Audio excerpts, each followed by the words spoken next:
y'all today. I am back going to talk about the trip that I just got back on. I know it's been a while since I've posted a video, and I thought now would be a really good time to go ahead and post several videos because I have a lot to talk about that I'm really excited to go ahead and post about. So I'll just go ahead and get started. I just got back from Disney World. I didn't post a lot about it. There's reasons for that, and I'll get into that in this video. But this is really just going to be me sitting down. You know, I'll put some clips up, some pictures up just about how our trip went. So really casual for this video. I went on a Disney vacation with my husband, and I was really glad to be able to go with him. And we took a 4-day, 5-night trip to Disney. And what we did, it was kind of crazy. I had to work that last Wednesday, and I went straight to the airport, and, you know, got there. It was pretty tight. And I flew out, and then where I live, they don't do straight flights down to Orlando. So we had to get a connecting flight to Atlanta. So we got the flight in Atlanta, and that was extremely close. And we flew down and got to Florida. It was like 10:30 when we got there. And then, you know, they still have the Magical Express going on. So we took that, didn't get to our hotel till around 11. So we stayed at the Caribbean Beach Resort, and I was actually really excited to stay there. And I surprised my husband. We talked about where we wanted to stay, and we stayed in the pirate rooms. And, you know, I did a lot of research. I watched a lot of YouTube videos about people's opinions on the pirate room. And it is one of the farthest locations in the Caribbean Beach Resort. I have never stayed there, and I didn't realize how huge that resort was.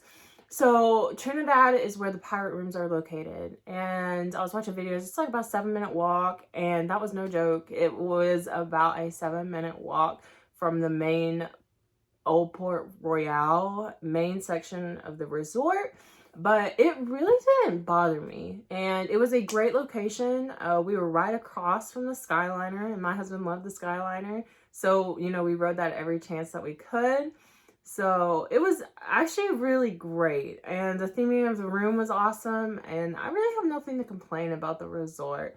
Honestly, one of our favorite parts was probably the quick dining that they had at the resort. You know, we did the grab and go stuff in the mornings. You know, we get water, juice. You know, even at night when we got back from the parks, we would, you know, pick up some personal pizzas or some sandwiches, just something really quick. But we had breakfast there every morning, you know. So the breakfast was actually very good. And so the breakfast was actually really good. We kind of ate the same thing every morning. You know, there was like a bundle of stuff. And then I got basically a ham and cheese omelet with bacon. And it was really filling. It was really actually a lot more than I thought it would be. So that was actually really good to start off the day with.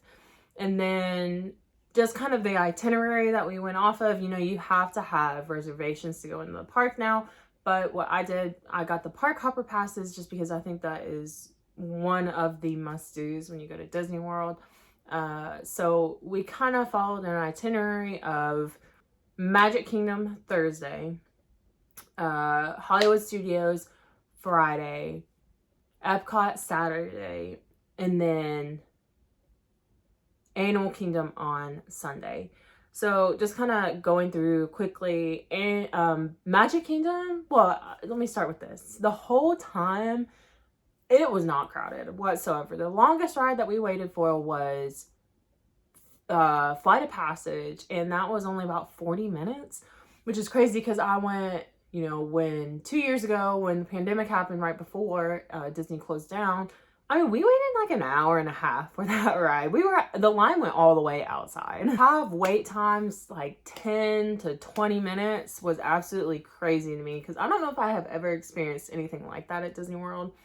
But getting back on track, Monday we went to Magic Kingdom, you know, we kind of had a relaxing day. I didn't really have anything planned for that day because I knew we'd be flying in late, you know, kind of waking up late, just taking it easy. So Magic Kingdom, you know, we basically did everything there. And I was really excited that the People Mover was back open. And my husband was like, what is this? So, but I was really excited that that was back open. You know, we had a lot of fun there. It was really casual. The only reservation that we had that day, and it was a must for me, I booked reservations at Be Our Guest. You know, they still have social distancing going on with character dining like that. And we got seated. I kind of wish it was in the ballroom. We ate in the ballroom last time. And we were in the Rose, I think it was the Rose room, to the right when you first go in. And honestly, it was really nice. And, you know, it was a good time. You know, it was different. My husband's not very adventurous with food. So, you know, the appetizers are a little different for him. But overall, it was a great experience. I'm really glad we got to do that. So that was day one. Day two, we went to Hollywood Studios, and Hollywood Studios is definitely my favorite park. And I'll have to post some of my outfits on here too. One of the days I really liked my outfit. So what we did was, it was kind of a packed day coming into it. And, you know, they have changed the setup. If you didn't know, my dad didn't even know this. It's how they set up the Rise of the Resistance passes. So I was going in like, man, I got to get up early, got to get to the park, got to go. But how they have it set up now, if you have a reservation for that day, you can just get on your phone, go to the queues, and at 7 a.m. you can try to get a boarding pass. Woke up at 7 a.m., try to get a boarding pass, didn't happen. So I actually went back to sleep. We didn't get to the park. They opened at 9. You know, we didn't get in there till like 10:30, because we had to eat breakfast. But you know, we had a great day. I mean, those were short lines. This is the day that it kind of was raining on and off, but it wasn't too bad. So we got to ride Tower of Terror twice that day.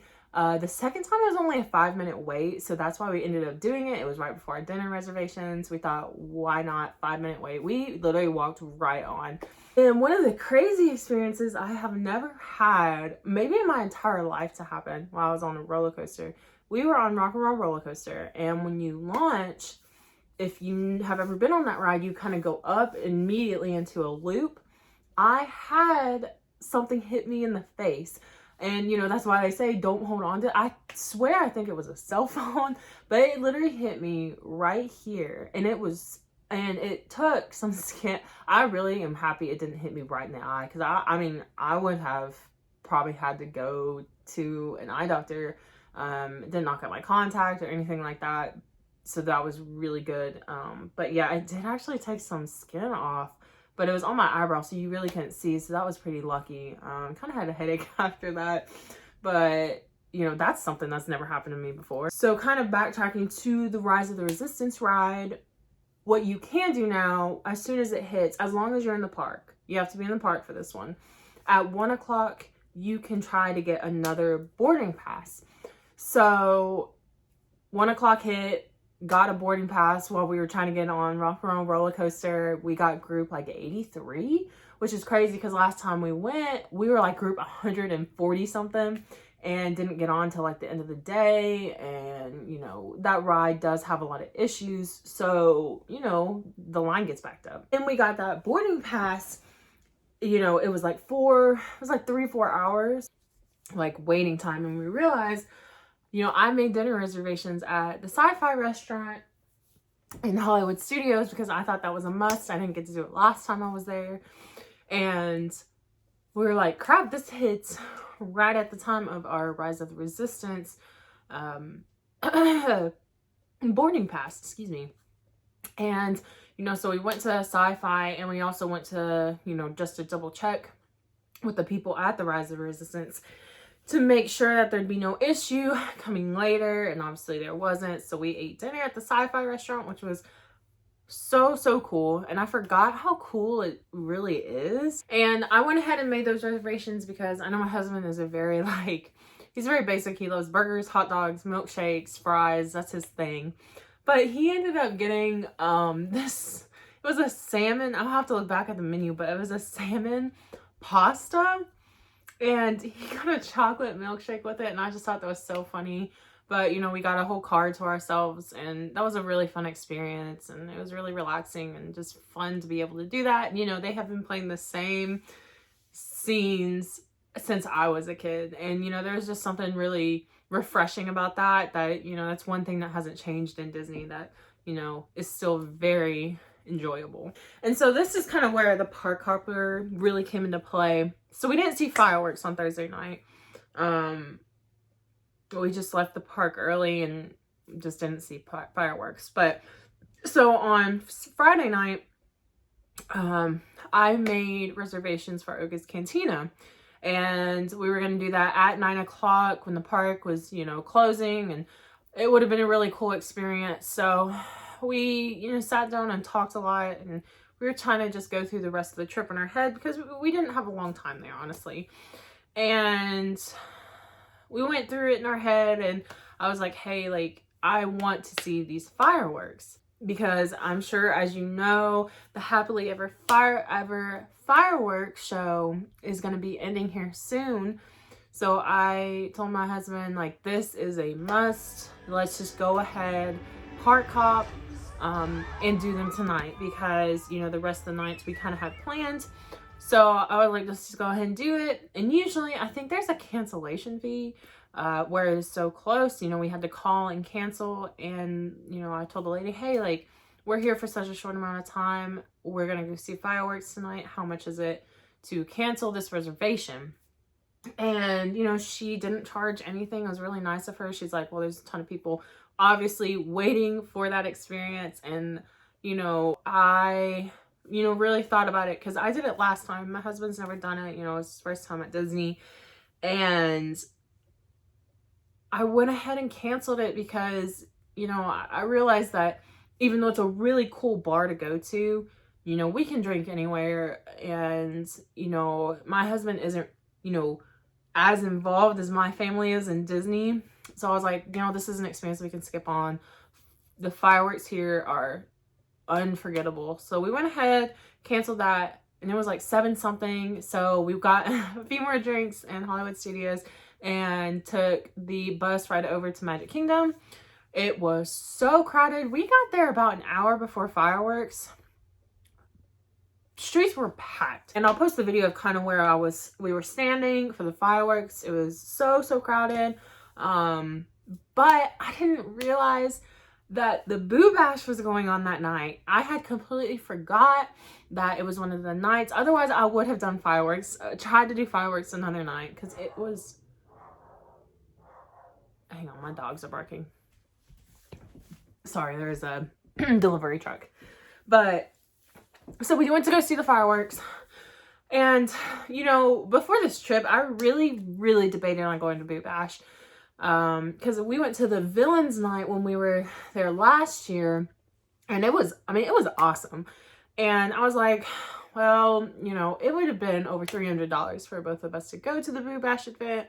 And I had watched some videos about it before we left, and, you know, it really just kind of seemed okay. I mean, it's always cool to stay in the parks after, but we just decided not to, and I regret it. I really regret it. First off, if you don't watch Kyle Palo, he was in the park that night going to Boo Bash, and I was so upset. I missed him by, like, I don't know, maybe, because when he videoed at Boo Bash, when everyone was leaving, he was standing in the spot that we were standing in for fireworks, and I was like, shoot, I probably missed him by maybe 10 minutes. 5 to 10 minutes. And, you know, my husband was like, man, it'd been really cool to stay in the park after hours. And I was like, dang, like, and, you know, it's one thing that I really regret not doing. But hopefully we'll be able to do the Very Merry Christmas, or I'm not 100% what it's called, when we go back in December with my family. So that'll be really exciting to be able to do. All right, guys. So I am actually gonna make, I was editing this and I have decided to make this into 2 separate videos. So first 2 parts in part 1, the second 2 parks in part 2. The video is just getting really long, and you know, when you're not verified, or I can't remember, on YouTube, you are limited to how long your videos are. So I'm gonna go ahead and cut it off here. Go ahead and watch part 2. I'm just gonna post them at the same time, so you don't have to wait. But go ahead and watch part 2 of this video to hear about Epcot and Animal Kingdom. But I hope you all enjoyed this video, and go watch the next one.